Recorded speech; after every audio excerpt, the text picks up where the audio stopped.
What's up, scholars? Today we're going to talk about probability, specifically types of probability. What is probability, you say? It's the measure of how likely it is for something to happen. Probability must be a number between 0 or 0% probability and 1 or 100%. So something, if it has 0 probability, totally not going to happen. There's literally no chance. There's 0 chance. And 100% probability, it is 100% definitely going to happen. Cool. Now, there are different kinds of probability. Let's do some definitions first regarding theoretical probability. Ooh, the light's being weird. Ooh, strange. What is a sample space? It is the set of all possible outcomes. The set of all possible outcomes. And the theoretical probability, or the probability of some event happening, is a fraction.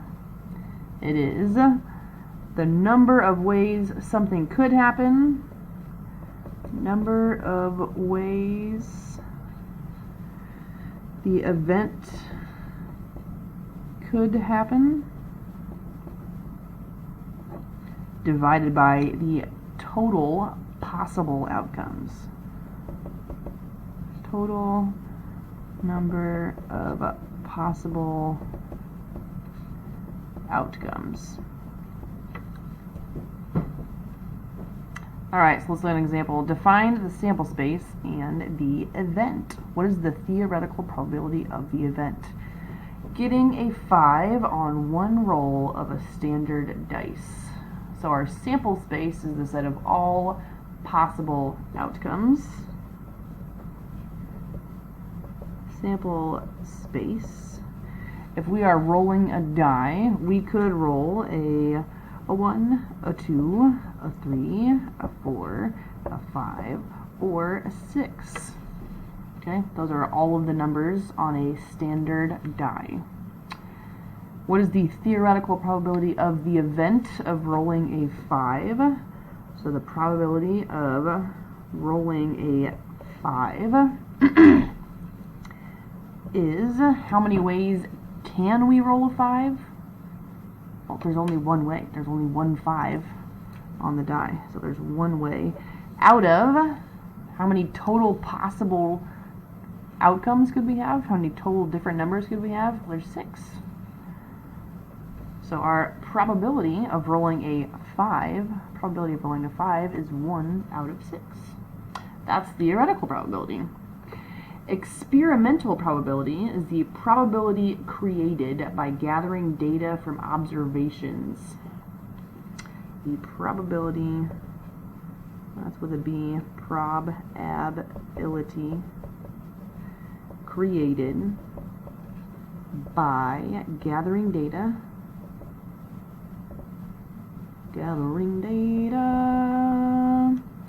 from observations. So each observation, oh, you can't see that, sorry.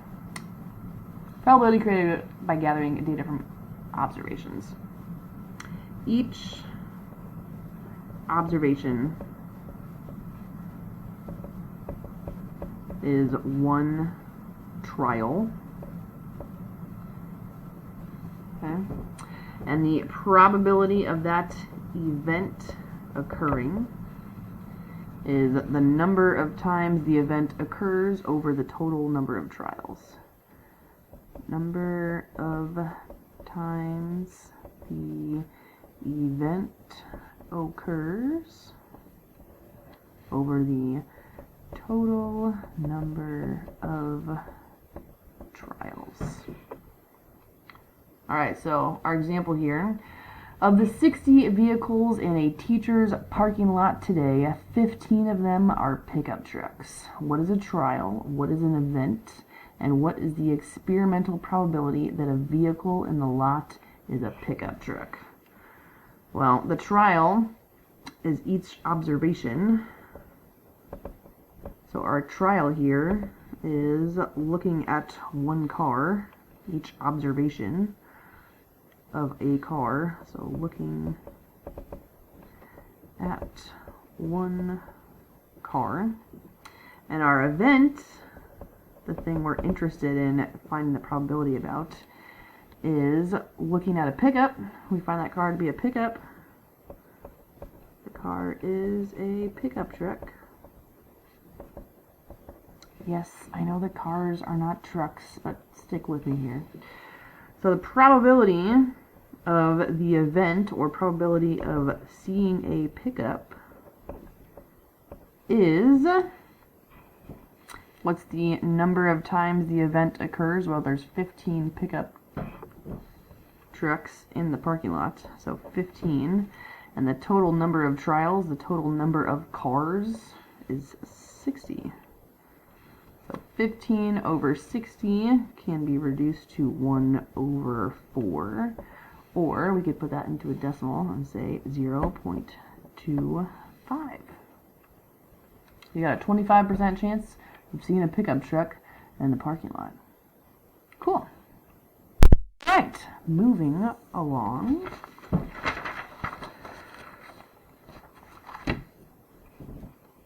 So sometimes actual trials are difficult or unreasonable to conduct. So let's say, for example, I wanted to find the probability of identifying all the pickup trucks in the parking lot at Lucas Oil Stadium. That place is huge. I'm not trying to count all the cars, so I need some other type of way to do that. In these situations, we can estimate the experimental probability of an event by using a simulation. So to do a simulation, we've got 4 steps here. First, we're going to define the events and assign some numbers. Define events and assign numbers. Then we are going to describe how to pick the numbers randomly. Describe how to pick numbers randomly. How do we do that? We got a couple ways. We can use a random number generator. Random number generator. Or we can roll dice. That's pretty random. Or we can flip a coin. Also pretty random. Or we can use some slips of paper and pick them out of a hat. Also random. So first we're defining events and assigning numbers, and we are describing how to pick the numbers randomly by one of these options. Then we're going to pick the numbers and see how many times the event occurs. Pick those numbers using our random generation here. Pick numbers and see how many times the event occurs. And finally, we'll make a conclusion. Make a conclusion about the information we collected from our simulation. All right, a couple things about doing these simulations. There's the law of large numbers, which says in more and more repetitions, the proportion of successful events gets closer to the true probability. So the bigger and bigger and bigger sample you have, the more correct you are in your probability simulation. In more and more repetitions, the proportion of successes or event gets closer to the true probability.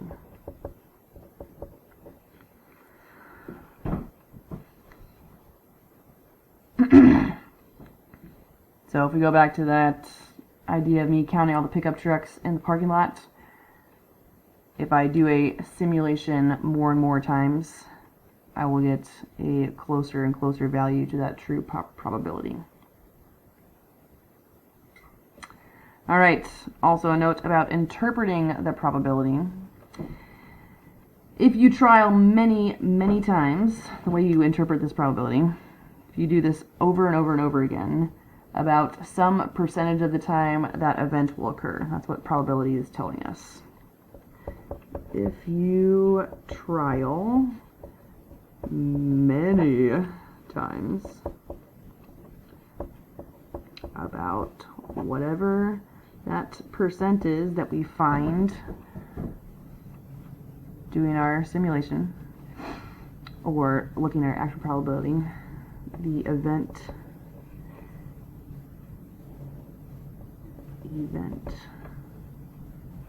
occurs.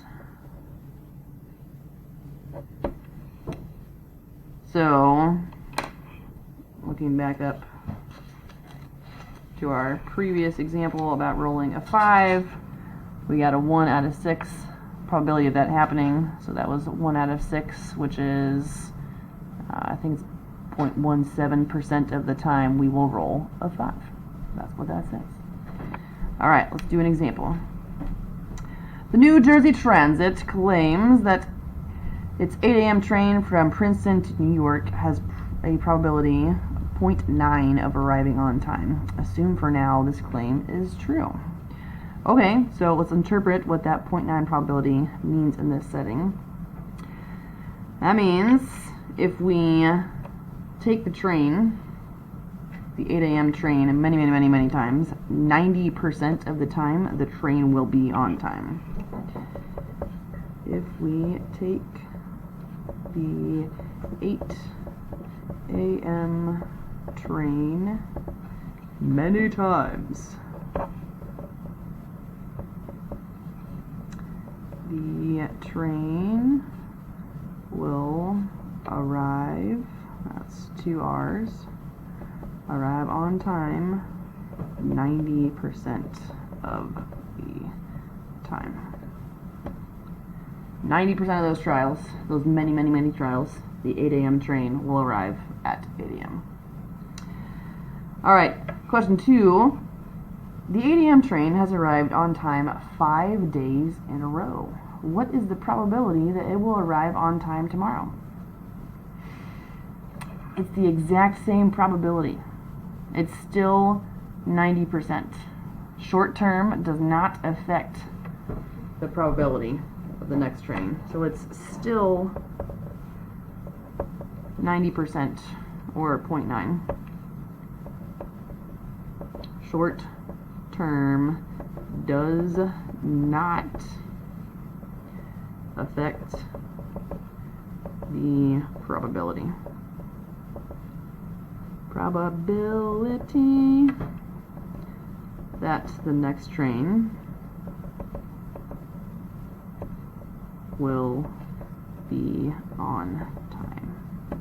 So every single day it has a probability of 0.9, regardless of what the previous days did.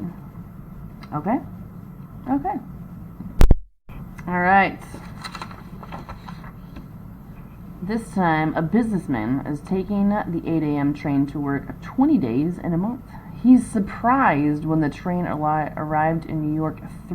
Arrived late in New York 3 out of the 20 days. Should he be surprised? Let's describe how to conduct a simulation to estimate the probability that his train arrives 3 or more days late if the New Jersey Transit claim is true.